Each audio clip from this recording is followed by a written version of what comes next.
नमस्कार दोस्तों, स्वागत है आपका आज की हमारी इस हिंदी साहित्य की क्लास में। तो हम लोग पढ़ रहे थे हिंदी नाटक का विकास। ये क्लास हर उस कैंडिडेट के लिए इम्पोर्टेंट है, हेल्पफुल है जिसका सब्जेक्ट है टीजीटी पीजीटी हिंदी और आने वाले एग्ज़ाम की तैयारी कर रहा है। जैसे चंडीगढ़ पीजीटी हिंदी में ये सिलेबस में है नाटककार भारतेंदु हरिश्चंद्र जी के बाद जयशंकर प्रसाद के बारे में पूछा हुआ है। तो आज की क्लास में हम लोग जयशंकर प्रसाद जी के बारे में ही पढ़ेंगे। ये है हिंदी नाटक के विकास का तृतीय उत्थान, प्रसाद युग। ठीक है, तो जयशंकर प्रसाद ऐतिहासिक नाटककार के रूप में प्रतिष्ठित हैं। जयशंकर प्रसाद जी ऐतिहासिक नाटककार के रूप में प्रतिष्ठित हैं। जयशंकर प्रसाद जी का प्रथम नाटक पूछा जाए तो 1910 ईस्वी में प्रकाशित हुआ था सज्जन। सज्जन को जयशंकर प्रसाद जी का प्रथम नाटक माना जाता है, जो कि 1910 में प्रकाशित हुआ था। जयशंकर प्रसाद के काफ़ी सारे नाटक हैं और कोई भी पूछा जा सकता है नाम देके कि ये किसका नाटक है और इसका विषय क्या है, ये कब लिखा गया, कब प्रकाशित हुआ। तो पढ़ते हैं। सबसे पहले सज्जन की बात कर लें, जो कि पहला नाटक माना गया है, 1910 में प्रकाशित हुआ था। ठीक है, और सज्जन का जो कथानक है वो महाभारत से लिया गया है। महाभारत से किस नाटक का कथानक लिया गया है, क्वेश्चन पूछा जाए तो हो जाएगा सज्जन, जो कि 1910 में प्रकाशित हुआ था। ठीक है, उसके बाद इनका दूसरा नाटक है कल्याणी परिणय। कौन सा है? कल्याणी परिणय 1912। कल्याणी परिणय में चंद्रगुप्त व सेल्यूकस की कथा है। इसमें विषय क्या रहेगा? चंद्रगुप्त व सेल्यूकस की कथा है इसमें। ठीक है, तीसरा नाटक है करुणालय। करुणालय 1912। इसमें हरिश्चंद्र व विश्वामित्र का पौराणिक आख्यान है। तो हरिश्चंद्र व विश्वामित्र का पौराणिक आख्यान किस नाटक का विषय है? करुणालय 1912। आगे है प्रायश्चित। इसमें जयचंद के मूर्खतापूर्ण कुचक्र के कारण पृथ्वीराज का अंत दिखाया गया है। तो प्रायश्चित का जो नाटक है जयशंकर प्रसाद जी का, उसका विषय क्या हो जाएगा? जयचंद के मूर्खतापूर्ण कुचक्र के कारण पृथ्वीराज का अंत। राज्यश्री। इसका आधार हर्षचरित तथा चीनी यात्री ह्वेनसांग का ऐतिहासिक विवरण है राज्यश्री का। विशाख। विशाख का कथानक कल्हण की राजतरंगिणी के आरंभिक अंश के आधार पर निर्मित हुआ है। तो विशाख का जो कथानक हो जाएगा क्या होगा? कल्हण की राजतरंगिणी के आरंभिक अंश के आधार पर निर्मित हुआ है। सातवां इनका नाटक है अजात शत्रु 1922। इसमें 3 राज परिवारों, कौन कौन से? मगध, कौशल और कौशाम्बी को केंद्र मानकर शासकों की महत्वाकांक्षा और सत्ता लिप्सा को दिखाया गया है। किसमें? अजात शत्रु में। जन्मजय का नाग यज्ञ मोस्ट इंपोर्टेंट है, लेखक भी पूछा जा सकता है इसका। समय हो जाएगा 1926। इसमें परीक्षित का प्रतापी पुत्र जन्मजय पिता का बदला लेने के लिए नागों का विध्वंस करना चाहता है। जन्मजय का नाग यज्ञ। ठीक है, उसके बाद आता है कामना नाटक 1927। कामना संस्कृत के प्रबोध चंद्रोदय की भांति अन्योपदेशिक नाटक है। तो कामना एक अन्योपदेशिक नाटक है। इसमें भावनाओं को नाटकीय पात्रों का रूप दिया गया है। इंपॉर्टेंट है, ध्यान रखना है। आगे आता है स्कंदगुप्त।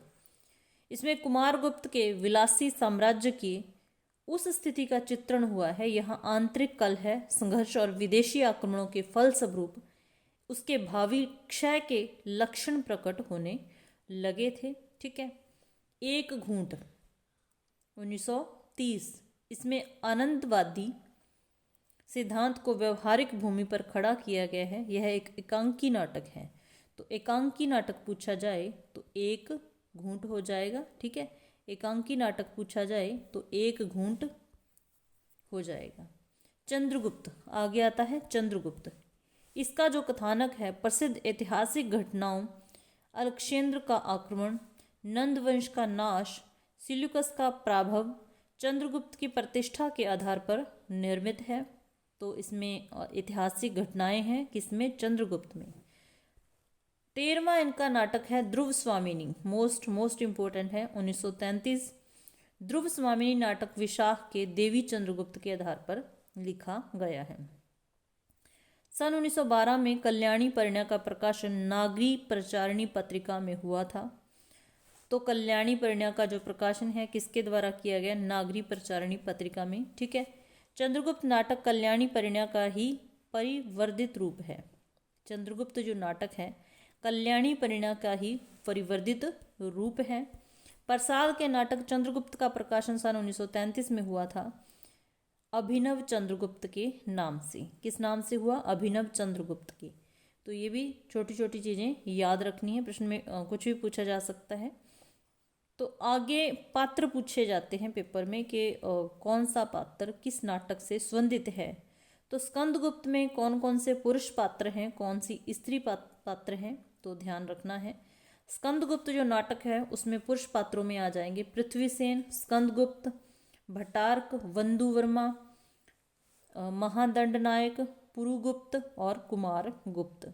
स्त्रियों में आ जाएंगी अंत देवकी, देवसेना और विजय, ठीक है। कार्नेलिया के बारे में काफ़ी बार पूछा जाता है कि किस नाटक की ये पात्र हैं, तो ध्यान रखना है। चंद्रगुप्त में पुरुष पात्र आ जाएंगे चंद्रगुप्त, चाणक्य, शकटार, सिंहरण, आम्बिक, राक्षस, प्रवर्तक, सिल्यूकस, ठीक है।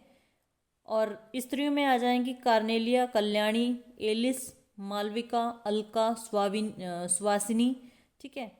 फिर आता है ध्रुव स्वामिनी। ध्रुव स्वामिनी में आ जाएंगे चंद्रगुप्त, रामगुप्त, शिखर स्वामी और स्त्री पात्रों में ध्रुव स्वामिनी। प्रसाद के नाटकों पर मोस्ट इम्पोर्टेंट पॉइंट है, ध्यान रखना है। बंगला नाटककार द्विजेंद्र लाल, ठीक है, राय तथा अंग्रेजी नाटककार विलियम शेक्सपियर के नाटकों का बहुत प्रभाव रहा है। द्विजेंद्र लाल राय और अंग्रेजी नाटककार आ जाएंगे विलियम शेक्सपियर, बंगला नाटककार, ठीक है। बंगला नाटककार और अंग्रेजी नाटककार दोनों का ध्यान रखना है, इनके नाटकों पर प्रभाव रहा है। ध्रुव स्वामिनी नाटक से समस्या नाटक का प्रवर्तन माना जाता है। तो किस नाटक से समस्या नाटक का प्रवर्तन माना जाता है? ध्रुव स्वामिनी।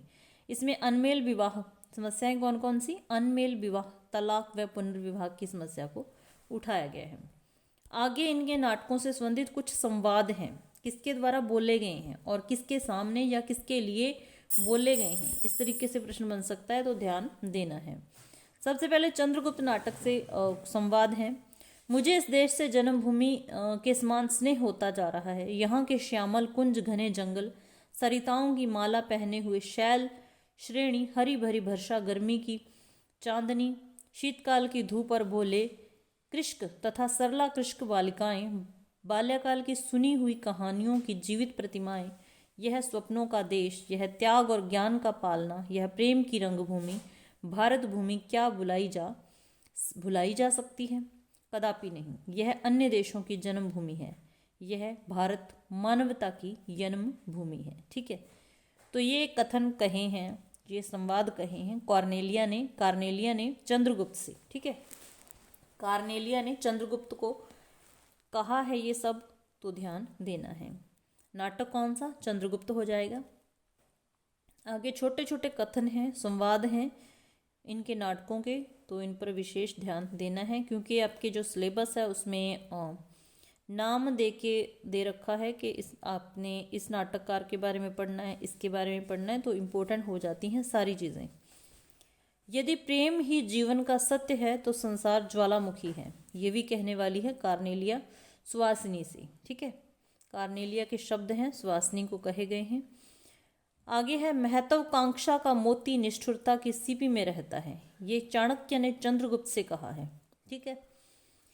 अरुणय यह मधुवह देश हमारा, यहाँ पहुँच अनजान क्षितिज को मिलता एक सहारा, ये भी कहने वाली है कार्नेलिया। हिमाद्री तुंग श्रृंग से प्रबुद्ध शुद्ध भारती, स्वयं प्रभा समुज्वला स्वतंत्रता पुकारती, ये संवेद गायन है, ठीक है। स्कंदगुप्त नाटक से अधिकार सुख कितना मादक और सारहीन होता है, मोस्ट इम्पोर्टेंट है। स्कंदगुप्त का आत्मकथन है, ये भी ध्यान रखना है। किसी ने मतलब स्कंदगुप्त ने ये किसी को नहीं कहा, उनका आत्मकथन है। तो उसके बाद प्रसाद युग के कुछ और ऐतिहासिक नाटक हैं, जिसमें हरिकृष्ण प्रेमी के हो जाएंगे, चतुरसेन के।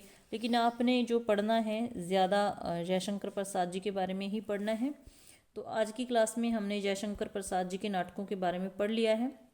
अगर इनसे कोई प्रश्न बनता है तो आपको इस क्लास से देखने को मिल सकता है, ये उम्मीद है। हमारी क्लास कैसी लगी लाइक ज़रूर कर देना अगर आपके लिए हेल्पफुल है।